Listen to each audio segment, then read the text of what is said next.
소크라테스에게 찾아온 한 청년의 이야기로 말씀의 문을 열려고 합니다. 그 청년은 지혜와 학식을 배우기를 원해서 소크라테스를 찾아왔습니다. 소크라테스는 지혜와 학식을 배우기 원해서 찾아온 그를 바닷가로 데려갔습니다. 바닷가로 데려가서 바다 깊은 곳으로 들어갑니다. 그래서 물이 한 허리쯤 오는 데까지 가서 어떻게 했냐면 그 청년의 머리를 잡고 바다에 이렇게 집어넣었습니다. 그럼 어떻게 할까요? 허둥지둥 하겠죠. 그런데 계속 이렇게 넣었습니다. 그리고 나서 정신을 못 차리는 그 청년을 데리고 나와서 모래사장에 던져놓고 집으로 가버렸습니다. 도대체 소크라테스는 지혜와 학식을 구하는 그 청년에게 왜 그런 행동을 했을까요? 어떤 의도에서 그런 행동을 했을까요? 그 궁금증을 안고 오늘의 말씀을 들어가 보도록 하겠습니다. 오늘은 야곱의 씨름의 장면에 대해서 상고해 볼 텐데요. 먼저 그 야곱의 인생을 잠깐 얘기해 보고자 합니다. 야곱은 지금까지 인생이 어떻냐면 일단 쌍둥이로 태어났죠. 쌍둥이로 태어날 때부터 엄마 뱃속에서부터 첫째로 태어나고 싶어서 형의 그 발 뒤꿈치를 잡고 태어났습니다. 그렇지만 안타깝게도 둘째, 장자권이 없는 둘째로 자라게 되었고 그러다가 아버지가 노쇠해졌을 때 아버지와 형을 속이고 장자의 축복을 받아버렸습니다. 아버지의 뒤통수를 친 거죠. 그리고 나서 이제 도망갔습니다. 도망가서 외삼촌 집에 갔습니다. 외삼촌 집에 있는 둘째가 너무 예쁘고 사랑스러워서 결혼을 하기 위해 열심히 외삼촌의 일을 도와주고 결혼식 날이 되었는데 그 다음날 아침에 보니 이는 첫째였습니다. 그래서 또다시 외삼촌의 일을 도와주고 둘째와도 결혼했습니다. 그럼 아내도 생기고 또 자식도 많이 생겼습니다. 그리고 시간이 많이 흘렀죠. 그리고 고향에 돌아가려고 합니다. 근데 고향에 돌아가려고 하니 고향에 누가 있습니까? 네, 형이 있습니다. 자신이 뒤통수 치고 온 그 형이 있지요. 굉장히 오랜 시간이 흘렀지만 그 형을 대면한다는 것은 여전히 두려운 일이었습니다. 그래서 그는 하나님께 기도했습니다. 근데 하나님 기도했는데 은혜를 베풀어 주겠다 약속하셨습니다. 근데 약속하신 후에 그는 어떻게 했는가? 예물을 준비해서 여러 차례 이제 형에게 보내려고 합니다. 몇 대를 나누어서 보내고 아내와 아들도 보냈습니다. 다 보내고 그 보낸 것들로 인해서 형의 감정이 좀 누그러지기를 바랬죠. 그리고 혼자 아직 가지 않고 가장 뒤에 서 있는 모습입니다. 본문 24절 함께 읽기를 원합니다. 읽겠습니다. 야곱이 홀로 남았더니 아멘. 다 보내고 혼자 남아 있었습니다. 혼자 남아 있는데 어떤 사람이 와서 씨름을 걸었다라고 기록하죠. 근데 이 사람은 뒤에서 쭉쭉 읽어보면 우리 성경을 읽어보면 하나님임을 알 수 있습니다. 그 사람은 하나님인데요. 하나님이 홀로 남아 있는 야곱에게 와서 씨름을 걸었다라는 것입니다. 야곱에게 하나님이 씨름을 건 것입니다. 그러니까 야곱이 먼저 하나님 저랑 씨름합시다가 아니라 하나님이 주어가 되셔서 그의 인생에 찾아오셔서 씨름을 건다라는 것입니다. 그렇다면 이 씨름은 야곱의 목적과 야곱의 의도가 담긴 것이 아니라 하나님의 목적과 하나님의 의도가 담겨 있는 것이겠지요. 그런데 어떤 목적일까요? 우리가 이렇게 씨름, 싸움이라고 하면 학창 시절을 배경으로 하는 그런 드라마들이 떠오르는 것 같습니다. 이런 내용들이 있죠. 흔히 한 남자 일진이 전학을 옵니다. 조용히 살려고 하는데 갑자기 그 학교 일진들이 찾아와서 막 이제 싸움을 겁니다. 왜 싸움을 겁니까? 자신의 힘을 보여줘서 자신 안에 굴복시켜주기 위해서입니다. 그렇다면 하나님도 야곱 네가 말을 안 들으니까 내가 힘을 보여줄게. 이런 의도에서 싸움을 걸어오시는 걸까요? 한번 25절 말씀 읽기를 원합니다. 읽겠습니다. 자기가 야곱을 이기지 못함을 보고 그가 야곱의 허벅지 관절을 치매 야곱의 허벅지 관절이 그 사람과 씨름할 때에 어긋나더라. 아멘. 야곱의 허벅지 관절 그 환도뼈를 쳤습니다. 여기서 치매는 우리 영어로 터치라고 말하고 있습니다. 허벅지 관절을 치기 위해서 온 힘을 다해 탁 친 게 아니라 살짝 탁 터치했는데 그 뼈가 이골되었다라는 것입니다. 그렇다면 터치만 해도 뼈를 부러뜨릴 수 있는 존재가 겨우 환도뼈만 부러뜨렸다라는 것은 어떤 의미일까요? 굉장히 살살 다루고 있다라는 것이겠죠. 우리 한 신생아 태어나면 한 3kg 정도 되잖아요. 근데 그 3kg 되는 아이가 혹시나 부러질까봐, 혹시나 아플까봐 조심조심 살살 다루듯이 하나님께서 우리가 작고 소중한 것을 다루는 것처럼 야곱을 지금 다루고 있다라는 것입니다. 그렇다면 하나님이 너 말 안 들으니까 내가 힘을 보여줘야겠어. 내 힘에 굴복해. 라는 의도에서 싸움을 시작한 게 아니다. 라는 것을 알 수 있겠지요. 그렇다면 도대체 왜 하나님은 싸움을 걸어오신 걸까요? 여러분 한번 상상해 보시기 바랍니다. 하나님이 야곱에게 씨름을 걸어왔습니다. 그래서 야곱의 삿발을 딱 잡았습니다. 그럼 야곱은 어떻게 해야 됩니까? 네, 야곱은 내 삿발을 잡았으니까 나도 하나님 삿발을 탁 잡아야겠죠. 바로 이것입니다. 그의 이름은 발 뒤꿈치를 잡는 자라는 뜻인데요. 하나님이 그가 남의 발 뒤꿈치 잡고 뒤통수 쳐서 얻어서 손에 꽉 쥐고 있는 것도 다 내려놓고 네 손 펴서 내 삿발 잡아라 라고 하는 것입니다.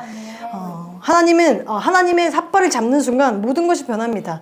더 이상 그의 씨름의 대상은 혈과 육이 아닙니다. 하나님의 삿발을 잡는 순간 그 문제는 더 이상 에서가 아니라 하나님이 됩니다. 그렇다면 하나님이 문제가 되면 해답도 하나님이 되는 것이지요.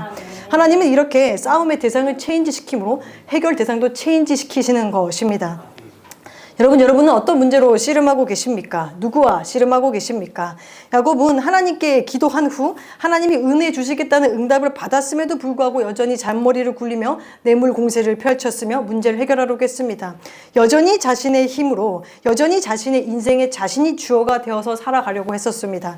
그런데 야곱에게 하나님께서 주어가 되셔서 씨름을 걸어오신 것입니다. 그 후 싸움의 대상은 변했습니다. 우리는 어떻습니까? 나의 문제에 대한 해답을 구하기 위해 하나님과 씨름하고 있는지, 여전히 혈과 육과 씨름하고 있는지 생각해 보기를 원합니다. 우리의 싸움의 대상을 바로잡는 것, 거기서부터 꼬여있는 것들이 풀리기 시작한다는 것을 기억하며 진정한 해답 대신 하나님을 붙잡고 승리를 향해 나아가는 우리가 되기를 소망합니다. 계속해서 말씀 볼 텐데요. 25절 한 번 더 읽기를 원합니다. 읽겠습니다. 자기가 야곱을 이기지 못함을 보고 그가 야곱의 허벅지 관절을 치매 야곱의 허벅지 관절이 그 사람을 씨름할 때 어긋났더라. 아멘. 허벅지 관절이 부러졌습니다. 다른 번역부로는 뭐 엉덩이뼈, 환도뼈 이렇게 말하는데요. 중요한 것은 한 요 정도예요. 요 정도. 여기가 이제 힘의 축입니다. 힘의 축인데 즉 이곳을 치면 어떻게 되냐면 힘을 못 쓰고 꼬꾸라지게 된다라는 것입니다. 특별히 야곱에게는요. 이 뼈는 굉장히 중요한 의미가 있습니다. 왜냐하면 야곱은 유목민이었습니다. 우리가 잘 알고 있는 유목민은 대표적으로 몽골인이 있겠죠. 몽골의 한 선교사님이 이런 얘기를 하더라고요. 말이 다리가 부러져서 다리뼈가 잘 붙지 않겠다라고 판단이 되면 어떻게 하냐면 말을 조용히 죽게 한다라고 합니다. 왜냐하면 이동하지 못하는 것은 곧 죽은 것이기 때문입니다. 근데 이것은 비단 말에만 적용되는 것이 아니라 사람에게도 적용한다라고 합니다.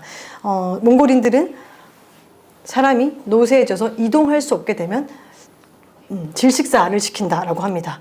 유목민에게 움직이지 못한 것은 죽은 것과 다름없기 때문입니다. 이렇듯 유목민에게 이동할 수 있는 힘은 생명과 직결되어 있는 굉장히 중요한 것입니다. 그런데 하나님께서 유목민이었던 야곱의 그 환도뼈를 치신 것입니다. 그는 형의 마음이 누그러지기를 바라면서 뇌물과 아내와 아들을 순차적으로 보내고 홀로 남아있죠. 홀로 남아있었지만 다 보낸 것 같지만 결국 남아있는 것이 하나 있었습니다. 무엇이었습니까? 바로 도망갈 수 있는 자신의 건강한 몸, 다리였습니다. 어쩌면 그는 나 정 안 되면 도망치면 돼. 내가 두 다리 멀쩡해. 라고 생각했을지도 모릅니다. 그런데 하나님께서는 그의 마지막 믿는 구석까지 제거하신 것입니다. 여러분, 사람은 어떤 것에 올인할 수밖에 없을 때가 언제일까요? 다른 선택지가 없을 때입니다. 우리는 다른 선택지가 있다면 불쑥불쑥 저울질하고 차선책을 찾아보기 마련입니다. 좀 우픈 이야기인데 하나 인터넷에서 여러분 많이 받는 이야기일 수도 있는데 한번 나누길 원합니다. 어떤 목사님이 혼자서 등산을 하시다가 실족하는 바람에 절벽 밑으로 떨어지다가 다행히 나뭇가지를 하나 딱 잡았다고 합니다. 딱 잡고 난 다음에 위를 향해 큰 소리를 질렀습니다. 사람 살려, 위에 아무도 없습니까? 이렇게 큰 소리를 질렀습니다. 그래서 위에서 소리가 들려왔습니다. 아들아, 염려 마라. 내가 여기 있다. 근데 그 목사님이 말했습니다. 누구십니까? 그러니까, 나는 하나님이다. 목사님은 그 목소리를 딱 듣고 다시 소리를 질렀습니다. 하나님, 저를 이곳에서 구해주시면 당신을 위해 제가 평생 목숨을 바치겠습니다. 또 위에서 목소리가 들렸습니다. 좋다. 그러면 내가 시키는 대로 해라. 그 나무에서 손을 놓아라. 그러자 목사님 어떻게 했겠습니까? 아니 무슨 말입니까? 저 이거 놓으면 죽습니다. 하나님 다시 말합니다. 아니, 네 믿음이 이루어질 거다. 믿음을 가지고 그 나뭇가지를 놓아라. 그러자 목사님이 잠잠히 침묵을 했습니다. 침묵을 한 다음에 어떻게 했냐면 다시 소리쳤습니다. 혹시 위에 하나님 말고 다른 사람 없습니까? 좀 우픈 이야기죠. 참 웃기지만 슬픈 이야기입니다. 사람은 너무나 연약해서 하나님을 믿는다고 하면서 위기의 순간 하나님 위에 다른 선택지를 항상 고려하곤 합니다. 그리고 마지막 남은 하나까지 사라질 때 정말 이리 봐도 저리 봐도 하나님밖에 없을 것 같을 때 그제서야 진정으로 비로소 하나님을 온전히 붙잡습니다. 야곱이 환도뼈 맞아 이골되어서 그에게 남은 것이 하나도 없을 때 그때 어떻게 합니까? 26절 한번 읽기를 원합니다. 읽겠습니다. 그 사람이 야곱에게 말했습니다. 날이 새려고 하니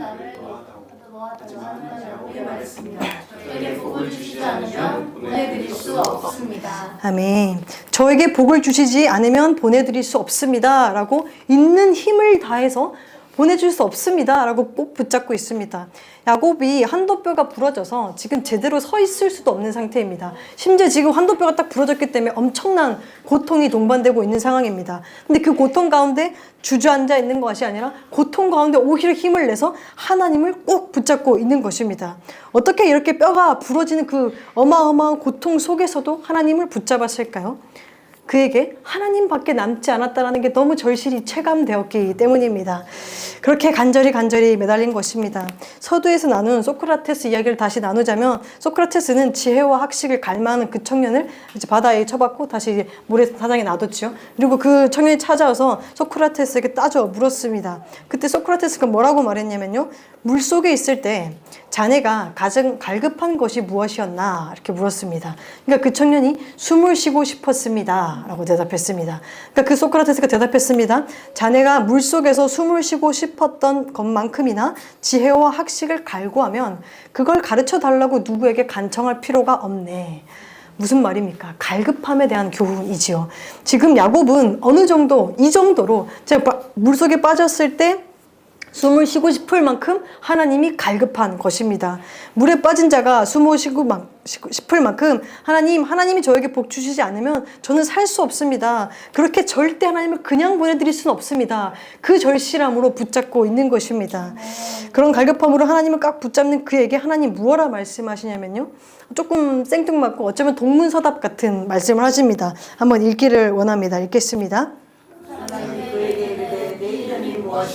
그가 이르되 야곱이니라. 아멘. 복을 구하는 구에게 갑자기 네 이름이 뭐냐라고 묻습니다. 사실 생뚱맞은 것 같지만 이게 복의 시작입니다. 묵상해 보기를 원합니다. 성경에서 이름은 단순히 그 철자나 그 스펠링을 말하는 것이 아니라 그 정체성을 말합니다. 그렇게 하나님의 질문은 네 정체성을 말해봐. 너 존재가 뭐야? 네 실체가 뭐야? 라고 묻는 것입니다. 근데 하나님은 사실 야곱의 이름 철자도 아시고 스펠링도 아시고 그의 존재도 다, 정체성도 다 아십니다. 그 실체를 다 아심에도 불구하고 그에게 너 정체성이 뭐야? 너 실체가 뭐야? 라고 묻는 이유는 무엇일까요? 그 질문은 하나님이 몰라서 묻는 게 아니라 야곱이 몰라서 묻는 것입니다. 그 질문을 통해서 야곱 자신의 정체성을, 자신의 실체를 직면하기를 바라시는 것입니다. 야곱은 지난 20년 동안 자신의 이름을 숨기며 살아왔습니다. 창세기 29장 10에서 12절은요, 어떤 내용이냐면 야곱이 도망쳤어. 고향을 도망쳐서 외삼촌에게 간 거예요. 형과 아버지를 뒤통수 치고 도망쳐서 외삼촌을 만나는 장면입니다. 근데 외삼촌을 만나서 저는 누구입니다 라고 소개하는데요, 소개함에 있어서 나는 야곱입니다 라고 말하지 않습니다. 자기가 그의 아버지의 생지리요 르브가의 아들됨을 말했지만 나는 야곱입니다 라는 말은 없습니다. 하지만 여기 전후 문맥 성경을 읽어보면 성경은 계속 이 사람을 야곱이다 하지만 야곱은 내가 야곱입니다 라고 고백하지 않습니다. 근데 언제부터 자기가 스스로 야곱이라고 밝히지 않고 가면을 쓰고 있었을까요? 언제냐면요, 27장인데요 이때는 언제였냐면 눈이 어두운 그 아버지를 속여서 장자의 축복을 받았을 때 아버지가 묻습니다. 네가 누구냐? 라고 말했을 때 그는 뭐라고 대답합니까? 나는 아버지의 맏아들 에서로서이다. 이때부터 가면을 쓰기 시작한 것입니다. 이때부터 줄곧 야곱으로 살지 않고 에서인 양 가면을 쓰고 살아갔던 것입니다. 그런 그에게 하나님 오늘 묻습니다. 네 이름이 무엇이냐? 이 질문은 네 스스로 쓴 가면 벗고 네 실체를 직면하라 라는 말씀입니다. 그는 지금 이 질문을 어디서 받고 있냐면요, 야복강에서 받고 있습니다. 야복강엔 어원에는요, 그 어원의 그 원어적으로 들어가서 어원에는요, 비게 되다, 공허하게 되다라는 뜻이 있습니다. 즉 뭐냐면 하나님께서 야복강에 서서 네 모든 것 다 베어내고 네 가면 다 벗어내고 하나님 앞에 바르게 서서 네 실체를 직면해라 라고 하는 것입니다. 그 실체가 남의 발을 뒤꿈치를 잡고 있는 약탈자 같은 모습일지라도, 사기꾼 같은 모습일지라도, 너무 부끄러울지라도 그 모습을 직면하고 하나님 앞에 벌거 서야 하는 것입니다. 그때 그 인생에, 그렇게 설 때 그 인생에 축복이 그 놀라운 변화가 일어나기 시작합니다. 32장 27에서 28 읽기를 원합니다. 읽겠습니다. 그 사람이 그에게 이르되 네 이름이 무엇이냐? 그가 이르되 야곱이니이다. 부를 것이 아니요 이스라엘아 부를 것이니 이는 네가 하나님과 및 사람들과 겨루어 이겼음이라. 아멘. 그때 하나님은 더 이상 그를 약탈자나 사기꾼이 아니라 이스라엘이라 부르겠다 하십니다. 이스라엘은요, 이스라와 엘의 합성, 이렇게 더해진 것입니다. 근데 이스라는요, 권력을 쥐다, 다스리다, 통치하다 라는, 통치가 시작되다라는 뜻이고, 엘은 뭐죠? 우리 잘 알듯이 하나님입니다. 근데 그러면은 두 가지 뜻으로 해석될 수 있습니다. 잘 들어보세요. 하나님을 이기다, 하나님을 다스리다, 하나님을 통치하다. 두 번째 뜻은요, 하나님이 다스리다, 하나님이 통치를 시작하다. 이런 뜻이 있습니다. 근데 엘을 그러니까 목적으로 쓰느냐, 주어로 쓰느냐의 차이입니다. 근데 하나님은 목적어일까요, 주어일까요? 주어여야 하겠죠. 잘 보세요. 이스마엘이라는 사람이 있습니다. 이스마는 듣다입니다. 무슨 뜻이냐? 하나님이 들으시다 라는 뜻이지요. 근데 사무는 찾다. 엘은 하나님이죠. 하나님이 찾다. 하나님이 찾으시는 사람, 이런 뜻이죠. 다니엘, 다니는 재판, 심판이죠. 그러면 하나님이 심판하다. 나다니엘 뭡니까? 나단이 선물입니다. 하나님이 주신 선물. 이스라엘 그럼 뭘까요? 하나님이 다스리신다라는 뜻이겠지요. 히브리에서 하나님은 엘은 언제나 주어였습니다. 하나님은 언제나 주어입니다. 그렇게 야곱에게 주신 새 이름은 이전에는 내 눈에 보기 좋은 것을 네 손으로 쟁취하고 꼭 잡고 살아갔던 인생이지만 이제는 하나님을 다스리는 삶을 살아라. 이제는 하나님의 통치가 네 삶을 경영하게 해라 라는 의미입니다. 지금까지 네 인생에 네가 주어로 살았는데 이제는 하나님이 주어인 삶을 살아라 라는 것입니다. 야곱은 이날 이 씨름에서 인생의 주어가 변했습니다. 그의 모든 야곱스러움이 뿌리채 뽑혔고 하나님께 뿌리 내린 인생이 시작되었습니다.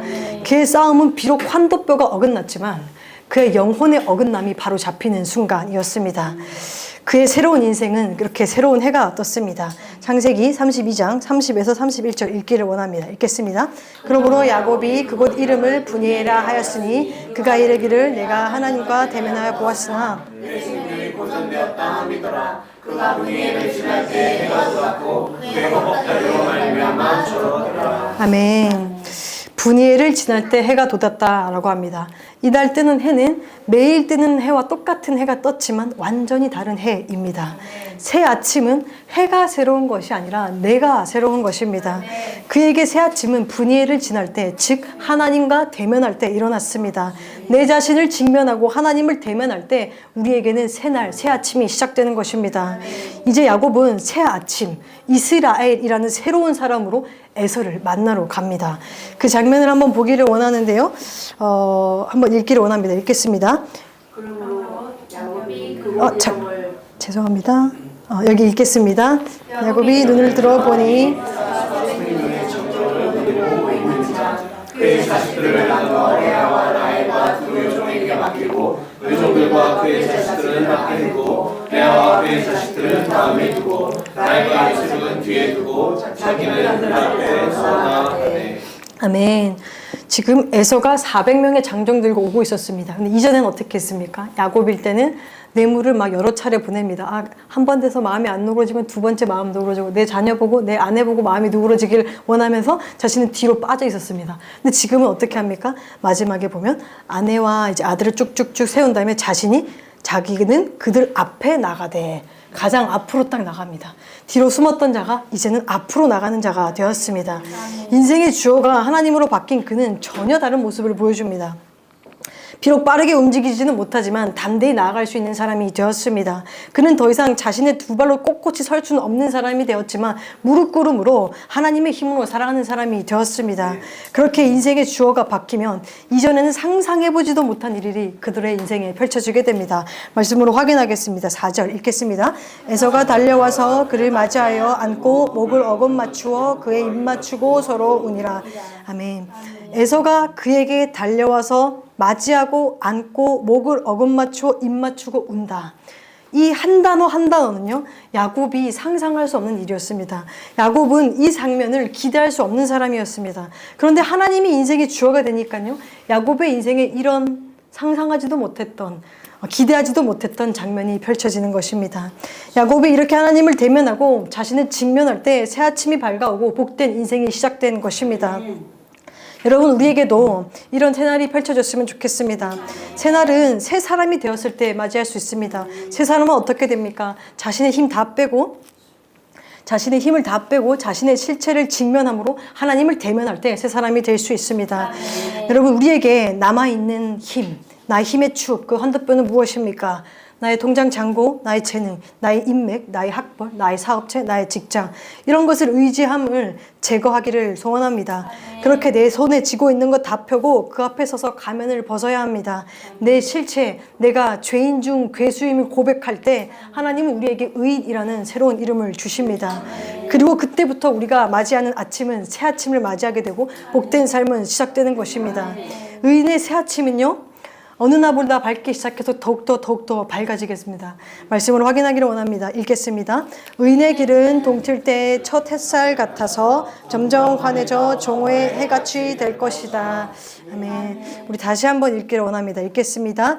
의인의 길은 동틀 때의 첫 햇살 같아서 점점 환해져 종호의 해같이 될 것이다. 아멘. 이것이 바로 하나님이 주어가 된 의인의 새 아침, 그 복된 장면입니다. 우리 모두 이런 햇살 같은 새 인생을 살아가기를 주님의 이름으로 축복합니다.